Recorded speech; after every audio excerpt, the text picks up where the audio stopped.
Hi friends, வாங்க பால் பாயாசம் நான் எப்படி குக்கரில் செஞ்சேன்னு பார்க்கலாம். அதுக்கு முன்னாடி நம்ம சேனலை சப்ஸ்கிரைப் பண்ணி வச்சுக்கோங்க.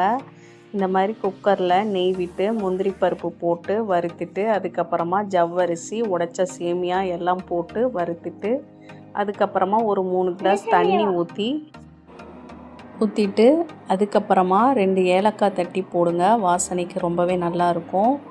அதுக்கப்புறம் குக்கரில் ஒரு விசில் விட்டு இறக்குனதும் டேஸ்ட்டுக்கு கொஞ்சம் சர்க்கரை, க்ரீமியாக நல்லா வர்றதுக்காக கண்டென்ஸ் மில்க்கு, காய்ச்சின பால் எல்லாம் ஊற்றி ஒரு கொதி வந்ததும் இறக்குனீங்கன்னா சுவையான பால் பாயாசம் ரெடி.